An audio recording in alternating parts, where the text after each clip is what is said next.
அகில மீடியா நேயர்களுக்கு வணக்கம். இன்றைய உலக முக்கிய செய்திகள். முதலில் தலைப்பு செய்திகள். பாகிஸ்தானில் இரு வெடிகுண்டு தாக்குதல்கள், 11 பேர் உயிரிழப்பு. இஸ்ரேலுக்கு பதிலடி கொடுத்த ஹமாஸ் அமைப்பினர், 4 இராணுவத்தினர் உயிரிழப்பு.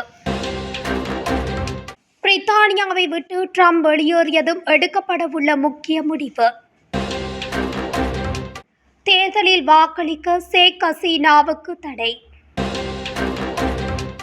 தாய்வானை கைப்பற்றுவோம், சீனா மீண்டும் எச்சரிக்கை.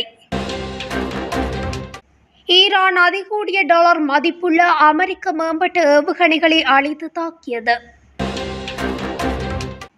ஆப்கானிஸ்தானில் இணைய சேவையை துண்டித்த தலிபான் அரசு. காசா சிட்டியில் இருந்து 2.5 லட்சம் பேர் வெளியேற்றம்.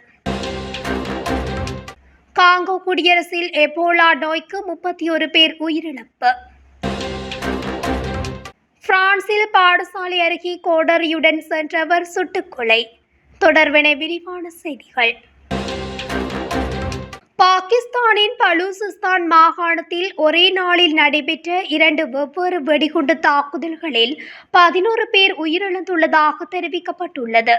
பாகிஸ்தானின் பலூசிஸ்தான் மாகாணத்தில் துணை ராணுவ படைகளின் பேரணியின் மீது வெடிகுண்டுகள் நிரப்பிய காரொன்றை ஒட்டி வைத்து மோதி தற்கொலைப்படை தாக்குதல் நடத்தப்பட்டதாக தெரிவிக்கப்பட்டுள்ளது. இந்த தாக்குதலில் 3 பாதுகாப்படை வீரர்கள் உட்பட 5 பேர் கொல்லப்பட்ட நிலையில் தாக்குதலுக்கு பலூச் விடுதலை படை பொறுப்பேற்றதாக தகவல் வெளியாகியுள்ளது. இதேபோன்று பலூசிஸ்தான் மாகாணத்தின் ஆப்கானிஸ்தான் எல்லையில் நடைபெற்ற மற்றொரு வெடிகுண்டு தாக்குதலில் 6 தொழிலாளிகள் உயிரிழந்துள்ளதாக தெரிவிக்கப்பட்டுள்ளது. இஸ்ரேல் ராணுவம் தரைவழியாக பீரங்கிகள் மூலம் காசாவில் தாக்குதலை தீவிரப்படுத்தி வருகிறது. இதன் மூலம் காசாவில் உயிரிழந்தவர்களின் எண்ணிக்கை 65,100 கடந்துள்ளது. நேற்று காசாவில் அமைந்துள்ள மருத்துவமனைகள் அருகில் இஸ்ரேல் வான்வழி தாக்குதல்களை நடத்தியது. அதன்படி காசாவில் உள்ள அல்-சிபா மற்றும் அல்-அக்லி மருத்துவமனைகள் மீது இஸ்ரேலிய ஏவுகணைகள் தாக்குதல் நடத்தியதில் 15 பேர் உயிரிழந்துள்ளனர். அதன்படி கடந்த 24 மணித்தியாலத்தில் பெண்கள், குழந்தைகள் உட்பட மொத்தம் 29 பேர் கொல்லப்பட்டுள்ளனர். இதற்கிடையில் தெற்கு காசாவின் ராஃபாவில் நேற்று ஹமாஸ் அமைப்பினர் நடத்திய எதிர் தாக்குதலில் இஸ்ரேலின் major Omri Chai Ben Moshe, lieutenant Eran Shelem, lieutenant Eitan Avner Ben Itzhak மற்றும் லெப்டினன்ட் ரான் அரிலி ஆகிய 4 வீரர்கள் உயிரிழந்துள்ளனர். இந்த வார இறுதியில் அமெரிக்க ஜனாதிபதி டொனால்ட் ட்ரம்பின் அரசுமுறை பயணம் முடிவடைந்ததை தொடர்ந்து பாலஸ்தீனத்தை பிரித்தானியா அங்கீகரிக்கும் என்று அந்நாட்டு ஊடகங்கள் செய்தி வெளியிட்டுள்ளன. காசாவில் மனிதாபிமான நிலைமையை மேம்படுத்த இஸ்ரேல் தொடர்ச்சியான நிபந்தனைகளை பூர்த்தி செய்யவில்லை என்றால் இந்த மாதம் நியூயார்க்கில் நடைபெறும் ஐக்கிய நாடுகள் மன்றத்தின் பொது சபை கூட்டத்திற்கு முன்னதாகவே பாலஸ்தீன தேசத்தை அங்கீகரிக்க திட்டமிட்டுள்ளதாக பிரதமர் ஸ்டார்மர் முன்னர் குறிப்பிட்டிருந்தார். தற்போது பாலஸ்தீன தேசம் தொடர்பில் உத்தியோகபூர்வமாக அறிவிக்கவிருந்த நிலையில் ஜனாதிபதி ட்ரம்புடனான ஊடக சந்திப்பு கண்டுகொள்ளப்படாமல் போகலாம் என்பதால் வார இறுதியில் அறிவிப்பை வெளியிடுவார் என்ற தகவல் வெளியாகியுள்ளது. பாலஸ்தீனத்தை அங்கீகரிக்க அமெரிக்கா மறுத்து வரும் நிலையில் இந்த நடவடிக்கை தொடர்பாக அமெரிக்கா நிர்வாகத்துடன் பிரதமர் ஸ்டார்மர் முரண்படுகின்றார். இருப்பினும் பிரான்ஸ், கனடா, ஆஸ்திரேலியா உள்ளிட்ட நாடுகளுடன் இணைந்து ஐநா மன்றத்தில் உத்தியோகபூர்வ நடவடிக்கைகள் முன்னெடுக்க பிரித்தானியாவும் திட்டமிட்டுள்ளது. இதனிடையே செவ்வாய்க்கிழமை காசாவில் பாலஸ்தீனியர்களுக்கு எதிராக இஸ்ரேல் இனப்படுகொலையில் ஈடுபட்டதாக முடிவு செய்வதற்கு நியாயமான காரணங்கள் இருப்பதாகவும் ஐநா ஆணையம் தெரிவித்துள்ளது. முன்னதாக லேபர் நாடாளுமன்ற உறுப்பினர்களின் கடும் நெருக்கடியை தொடர்ந்து ஜூலை மாதமே பாலஸ்தீனத்தை அங்கீகரிப்பதாக அறிவிக்க பிரதமர் ஸ்டார்மர் முடிவு செய்திருந்தார். ஆனால் பிரித்தானியாவின் நிபந்தனைகளுக்கு இஸ்ரேல் உடன்படும் என்றால் தங்கள் முடிவை கைவிடவும் தயார் என ஸ்டார்மர் குறிப்பிட்டிருந்தார். பிரித்தானியா முன்வைத்த போர் நிறுத்தத்திற்கு உறுதியளிப்பது, அமைதிக்கான 2 நாடுகள் தீர்வு மற்றும் மேற்கு கரையை இணைப்பதை கைவிடுவது ஆகிய 3 நிபந்தனைகளையும் இஸ்ரேல் ஏற்கவில்லை மட்டுமின்றி எதிர்ப்பும் தெரிவித்தது. இந்த நிலையிலே ஸ்டார்மர் தற்போது பாலஸ்தீனத்தை அங்கீகரிக்கும் முடிவுக்கு வந்துள்ளார் என்று தகவல் வெளியாகியுள்ளது. பங்களாதேஷில் பதவி நீக்கப்பட்ட முன்னாள் பிரதமர் ஷேக் ஹசீனாவின் தேசிய அடையாள அட்டையை முடக்கியதன் மூலம் அடுத்த ஆண்டு பிப்ரவரி மாதம் இடம்பெறவுள்ள பொது தேர்தலில் அவர் வாக்களிப்பதற்கு தேர்தல் ஆணைக்குழு தடை விதித்துள்ளது. இதுகுறித்து ஆணைக்குழுவின் செயலாளர் அக்தர் அகமது கூறுகையில், அடையாள அட்டை பறிமுதல் செய்யப்பட்டவர்கள் வெளிநாட்டில் இருந்து வாக்களிக்க முடியாது. ஹசீனாவின் அட்டை முடக்கப்பட்டுள்ளது என்று தெரிவித்துள்ளார். தாய்வானை கைப்பற்ற போவதாக சீனா மீண்டும் எச்சரித்துள்ளது. இதுகுறித்து பீஜிங்கில் இடம்பெற்ற நிகழ்ச்சியொன்றில் சர்வதேச ராணுவ அதிகாரிகளிடையே அந்நாட்டு பாதுகாப்புத்துறை அமைச்சர் டாங் ஜென் கூறியதாவது, இரண்டாம் உலகப் போருக்கு பிந்தைய சர்வதேச ஒழுங்கை நிலைநாட்டுவதில் தாய்வான் விவகாரமும் உள்ளடங்கும்.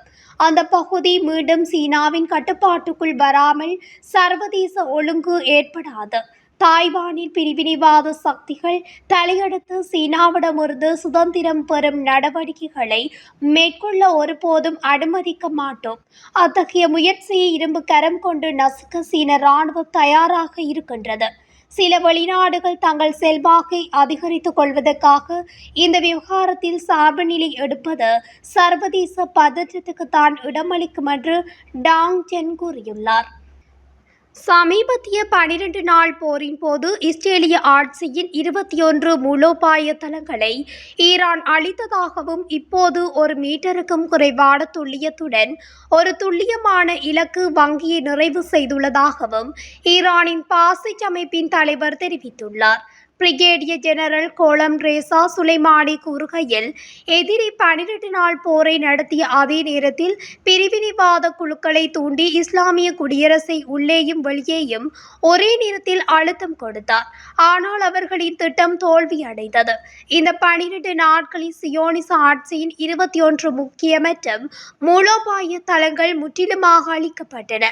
மேலும் புதிய ஏவுகணைகளை நம்பியதன் மூலம் ஒரு மீட்டருக்கும் குறைவான துல்லியத்துடன் எங்கள் இலக்கு கரையை முடிக்க முடிந்தது என்று அவற்றின் பலவீனங்களை நாங்கள் முழுமையாக அறிவோம்.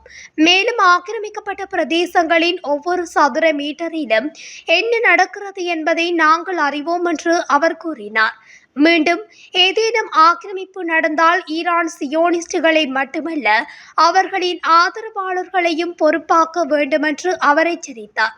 சமீபத்திய போரில் எத்தனை நாடுகள் இஸ்ரேலை பாதுகாப்பதில் பங்கேற்றன, எத்தனை ஆயிரம் டன் குண்டுகள் மற்றும் வெடிபொருட்களை அவர்கள் சியோனிச ஆட்சிக்கு ஒரு பாதுகாப்பற்ற நாட்டின் மீது வீச கொடுத்தார்கள் என்பதை விசாரிக்கவும். ஆனால் இந்த முறை நிலைமைகள் வித்தியாசமாக இருக்கும் என்றும் அவர் மேலும் தெரிவித்துள்ளார். அத்துடன் எதிரி நாடுகளை அழிப்பதற்கு நாங்கள் எந்த நேரமும் தயாராக இருக்கின்றோம் என்றும், இஸ்ரேல் எங்கள் மீது தாக்குதல் தொடுத்தால் நாங்கள் மீண்டும் தாக்குதல் தொடுப்போம் என்றும் ஈரான் கண்டனங்களை தெரிவித்து எச்சரிக்கை விடுத்து வருகின்றது. ஆப்கானிஸ்தான் நாட்டில் சுமார் 6 மாகாணங்களில் ஃபைபர் ஆப்டிக் இணைய சேவைக்கு தாலிபான் அரசு தடை விதித்து உத்தரவிட்டுள்ளது. தாலிபான்களின் உச்ச தலைவர் ஹிபத்துல்லா அகுன்சாதா பிறப்பித்த உத்தரவின் பேரில் இந்த நடவடிக்கை எடுக்கப்பட்டுள்ளது. ஒழுங்குக்கேட்டை தடுக்க இந்த தடை விதிக்கப்பட்டதாக அதிகாரிகள் கூறுகின்றனர். இதனால் ஆப்கானிஸ்தானின் அரசு அலுவலகங்கள், தனியார் நிறுவனங்கள் மற்றும் இல்லங்களில் வைஃபை இணைய வசதி துண்டிக்கப்பட்டுள்ளது. கடந்த செப்டம்பர் 16ஆம் தேதி முதல் வடக்கு ஃபால்க் மாகாணத்தில் வைஃபை இணைய சேவைகள் துண்டிக்கப்பட்டன. இதனைத் தொடர்ந்து ஆப்கானிஸ்தானின் வடக்கு மற்றும் கிழக்கு மாகாணங்களான ஃபாக்லாந்து, படாகுஷான், குண்டூஸ், நான்கார்கர் மற்றும் தஹார் ஆகிய மாகாணங்களில் நேற்று முதல் இணைய சேவைகள் துண்டிக்கப்பட்டுள்ளன. இதன் காரணமாக பல்லாயிரக்கணக்கான மக்கள் அதிவேக இணைய சேவையை இழந்துள்ளனர். பல நிறுவனங்கள் மற்றும் தனிநபர்கள் தங்கள் வணிகம் மற்றும் அன்றாட நடவடிக்கைகளுக்கு இணையத்தை பெரிதும் நம்பியிருப்பதால் இது பெரும் பொருளாதார இழப்பை ஏற்படுத்தும் என அஞ்சப்படுகிறது. பாதிக்கப்பட்ட பகுதிகளை தொலைபேசி நெட்வொர்க்குகள் வழியாக மட்டுமே இணையத்தை அணுக முடியும். ஆனால் அதுவும் அடிக்கடி துண்டிக்கப்படுவதால் சிரமமான சூழல் ஏற்பட்டுள்ளது. கடந்த ஒரு மாதத்தில் காசா சிட்டியில் இருந்து அண்மையில் 2.5 லட்சத்துக்கு மேற்பட்ட மக்கள் வெளியேறியுள்ளதாக ஐநா தெரிவித்துள்ளது.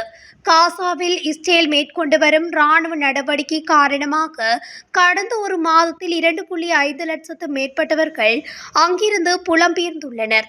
இஸ்ரேலின் புதிய தாக்குதலால் ஒவ்வொரு நாளும் பல்லாயிரக்கணக்கானோர் தங்களது வீடுகளை விட்டு தப்பியோடிய வேண்டிய நிலை ஏற்பட்டுள்ளது. அந்த நகரின் பல்வேறு இடங்களில் பீரங்கி போர் விமானங்கள் மூலம் இஸ்ரேல் ராணுவம் தாக்குதல் நடத்தியது. இதன் விளைவாக நகரில் இருந்து பொதுமக்கள் புதிய அலைகளாக புலம்பெயர தொடங்கியுள்ளனர். காசாவின் குறுகிய கடற்கரையோர பாதை வீட்டு உபயோகப் பொருட்கள், போர்வைகள், மெத்தைகள், எரிவாயு உருளைகளுடன் குடும்பத்தினர் சென்ற வாகனங்களால் நிரம்பியிருந்தது. புலம்பெயர்வதற்கான செலவு வெகுவாக உயர்ந்துள்ளதால் சிலர் தங்கள் உடைமைகளையும் சிறு குழந்தைகளையும் சுமந்து நடந்து செல்ல வேண்டிய நிலை ஏற்பட்டது. இஸ்ரேல் ராணுவம் வெளியிட்டுள்ள தரவுகளில் காசா சிட்டியில் இருந்து 4.5 லட்சம் பொதுமக்கள் வெளியேறியதாக கூறப்பட்டுள்ளது. இந்த மதிப்பீடு ட்ரோன் கண்காணிப்பு உள்ளிட்ட பல்வேறு ஆதாரங்களை அடிப்படையாக கொண்டது என்று அதிகாரிகள் தெரிவித்தனர். காங்கோ குடியரசில் எபோலா வைரஸ் நோய் மீண்டும் பரவி வருகிறது. எபோலா வைரஸ் நோயால் இதுவரை 31 பேர் உயிரிழந்துள்ளதாக உலக சுகாதார நிறுவனம் அதிர்ச்சி தகவலை வெளியிட்டுள்ளது. கடந்த 2 வாரங்களுக்கு முன்பு கசாய் மாகாணத்தில் எபோலா நோய் பரவி வருவதாக அறிவிக்கப்பட்டது. அது முதல் இதுவரை 48 பேர் இந்த நோயினால் பாதிக்கப்பட்டுள்ளதாகவும் அவர்களில் 31 பேர் உயிரிழந்துள்ளதாகவும் உலக சுகாதார நிறுவனம் தெரிவித்துள்ளது.